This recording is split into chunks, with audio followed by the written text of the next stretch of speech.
ভারত, পাকিস্তান, বাংলাদেশ এই ৩টি দেশের বিমান বাহিনী কেমন? তার থেকে বলা উচিত এই ৩টি দেশের বিমান বাহিনীর পাইলটরা কেমন? তাদের ফ্লাইং আওয়ার্স কেমন? ট্রেনিং কেমন? এসব কিছুর উপর ডিপেন্ড করে সেই দেশের বিমান বাহিনীর দক্ষতা। এই ভিডিওতে ছোট্ট করে হলেও কিছু ইম্পর্টেন্ট জিনিস তুলে ধরেছি, যাতে এই ৩ দেশের বিমান বাহিনীর সম্বন্ধে আপনারা জানতে পারবেন। নমস্কার বন্ধুরা, লেটেস্ট ডিফেন্স নিউজ ইউটিউব চ্যানেলের নতুন একটি ভিডিওতে আমি ঈশানু আপনাদের সবাইকে স্বাগত জানাচ্ছি। দেখুন, যুদ্ধ টেকনোলজির থেকে বেশি সাহস, অভিজ্ঞতা, লিডারশিপ দ্বারা জেতা হয়। যত তুমি যুদ্ধের আগে প্র্যাকটিসে ঘাম ঝরাবে, তত কম যুদ্ধের সময় তোমার রক্ত ঝরবে। এই প্রবাদ শুনে থাকবেন আপনারা, আশা করি। ভারতীয় সশস্ত্র বাহিনী প্র্যাকটিস খুব করে, তার ফল অপারেশন সিন্দুরে দেখিয়ে দিয়েছে। ভারতের বিমান বাহিনী একটি প্রফেশনাল বিমান বাহিনী। তাদের ট্রেনিং যেমন টপ নচ লেভেলের হয়, তেমনই পাইলটরাও টপ নচ লেভেলের হয়। ভারতের বিমান বাহিনীর বিমান ক্র্যাশ হওয়ার রিপোর্ট অনেক পাবেন।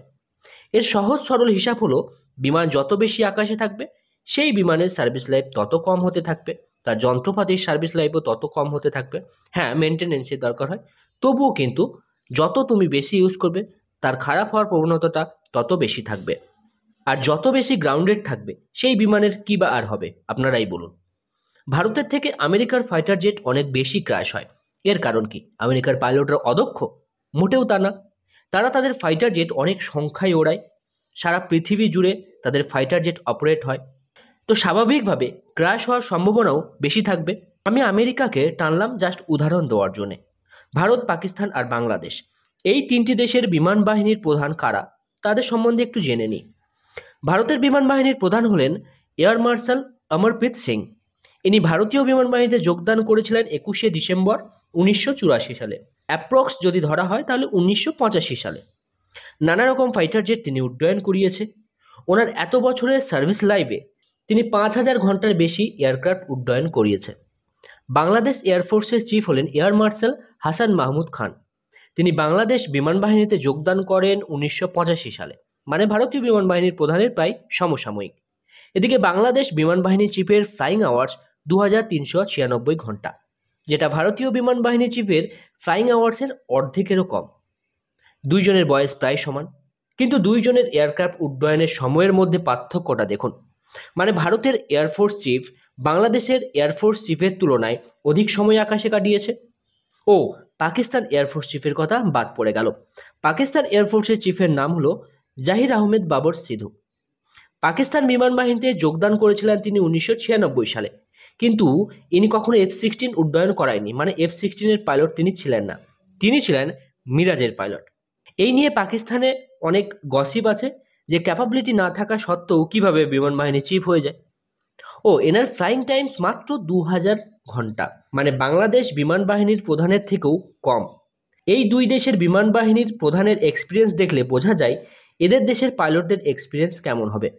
এই যে যার ছবি আমি দেখাচ্ছি, মনে পড়ছে কে ইনি? পাকিস্তান বিমান বাহিনীর air vice marshal Aurangzeb Ahmed. Hypersonic missile shoot করার ক্ষমতা থেকে শুরু করে সেন্টার অফ গ্র্যাভিটির মতো কিছু তত্ত্ব আবিষ্কার করেছে তিনি। ১৯৯২ সালে পাকিস্তানি বিমান বাহিনীতে তিনি যোগদান করেন।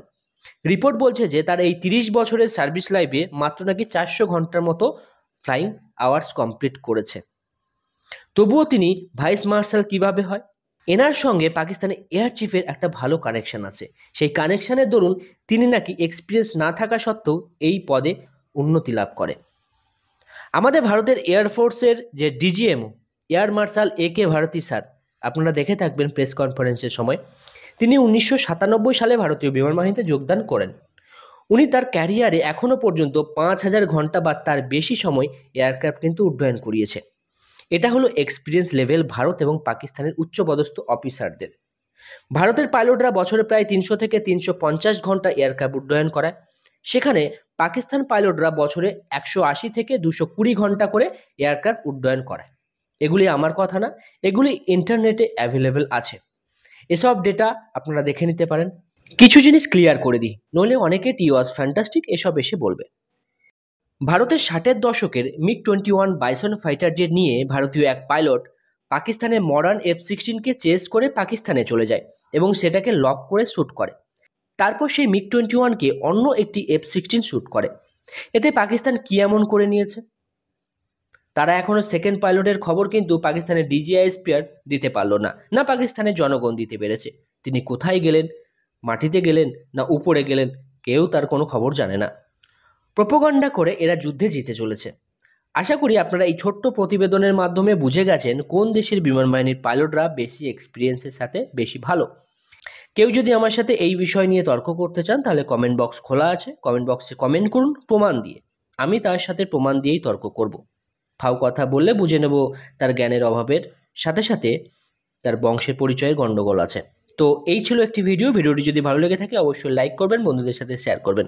দেখা হবে নতুন একটি ভিডিওতে নতুন টপিকের সাথে। ততক্ষণ সবাই ভালো থাকবেন, সবাইকে ভালো রাখবেন। ধন্যবাদ। জয় হিন্দ, বন্দে মাতরম।